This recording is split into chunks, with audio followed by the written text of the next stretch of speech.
friends, we're going to be reading a different Three Little Pigs story. And this is going to be the true story of the Three Little Pigs. So remember, a lot of stories are out there of the Three Little Pigs. But this is telling it from the wolf's perspective. That means that the wolf is writing this book. So he's writing what he thinks is the real story, what really happened. So let's see what this story is going to be about. Oh, look, this is red. Can you show me red? Red. This is the title page. The true story of the Three Little Pigs. As told, or it was retold, by Jon Scieszka. And illustrated by Lane Smith.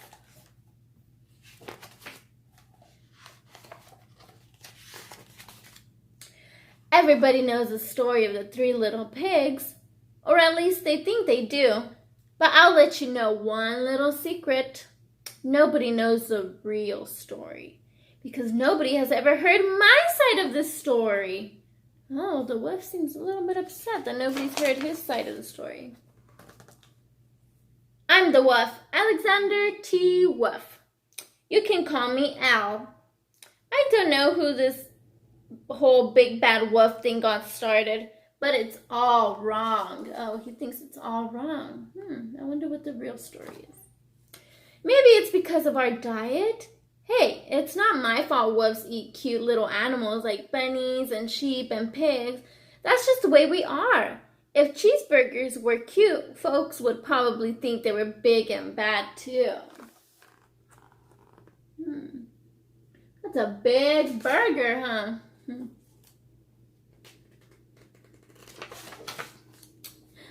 But like I was saying, the whole big bad wolf thing is all wrong. The real story is about a sneeze and a cup of sugar. A cup of sugar? Like he sneezed and there's a cup of sugar. This is the real story. Let's see. Let's listen to the wolf side of the story. Way back in Once Upon a Time, I was making a birthday cake for my dear old granny. I had a terrible sneezing cold. Achoo! I ran out of sugar. He sneezed so hard that all his sugar went away and he couldn't make his birthday cake. So I walked down the street to ask my neighbor for a cup of sugar. Now this neighbor was a pig, and he wasn't too bright either. He had built his house out of straw. Can you believe it? I mean, who in his right mind would build a house of straw? So he was just going over there to ask for a cup of sugar. But remember, he kept sneezing. So of course, the minute I knocked on the door, it fell right in. I didn't want to just walk into somebody's house, so I called, "Little pig, are you in?" No answers. Nobody answered the door. I was just about to go home without the cup of sugar for my dear old granny's birthday cake. That's when my nose started to itch. It was very itchy. I felt a sneeze coming on while I huffed and achoo! Oh no, and he blew the house down with a great sneeze. Oh no. He blew the house down with his sneeze. Oh, look, there's Piggy. He got scared, so he ran away. And you know what? The whole darn straw house fell down. And right in the middle of the pile of straw was the first little pig, dead as a doornail. He had been home the whole time. It seemed like a shame to leave a perfectly good ham dinner lying there in the straw, so I ate him up. Think of it as a big cheeseburger just lying there. Oh no, he ate the pig up.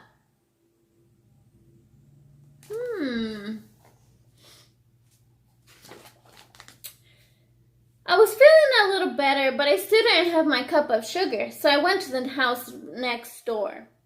This neighbor was the first little pig's brother. He was a little smarter, but not too much. He had built his house out of sticks. I rang the doorbell. Ding dong. Nobody answered. I called, Mr. Pig, Mr. Pig, are you in? He yelled back, go away, Woof, you can't come in. I'm shaving the hairs on my chinny chin. Ah. So he answered. But what do you think happened? Let's see. He had just grabbed the doorknob when I felt another sneeze coming on. I huffed and I snuffed and I tried to cover my mouth, but achoo! A great sneeze came. And you're not going to believe it, but this guy's house fell down, just like his brother's. When the dust cleared, there was a second little pig, dead as a doornail. Woof's honor. This one was also right there. So he blew the house down. Again, he says that he did not mean to, but his sneeze came. Do you think the wolf is telling the truth? Let's see. Now, you know, food will spoil if you just leave it open. So I did the only thing that there was to do. I had dinner again. Think of it as a second helping. I was getting awfully full, but my cold was feeling a little better.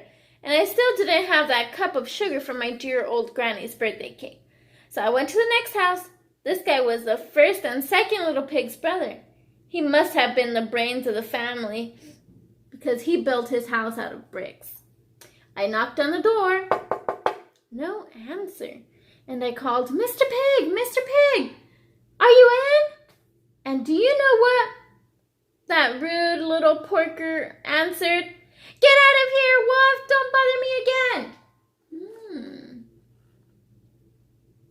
So he did not answer the door. Talk about impolite. He probably had a whole sack full of sugar, and he wouldn't even give me just one little cup for my dear sweet old granny's birthday cake. What a pig. I was just about to go home and maybe make a nice birthday cake card instead of cake when I felt my cold coming on. I huffed and I snuffed and achoo! Then the third little pig yelled, and your old granny can sit on a pin. Uh-oh. Well, that was not very nice, huh? The piggies are not being very nice to the wolf. Now, I'm usually a pretty calm fellow, but when somebody talks about my granny like that, I go a little crazy. When the cops drove up, of course I was trying to break down the pig's door.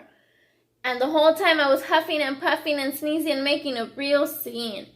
Oh, so he was upset now that the pig had talked bad about his mother, his grandmother. So he was trying to blow down the house. The rest, as they say, is history. The news reporters found out about the 2 pigs I had for dinner. They figured a sick guy going to borrow a cup of sugar didn't sound very exciting. So they jazzed up the story with all of that. Huff and puff and blow your house down. And they made me the big bad wolf. That's it. The real story. I was framed. Oh, so he thinks that was not the real story that they put in the newspaper. He was not the big bad wolf. But maybe you could loan me a cup of sugar.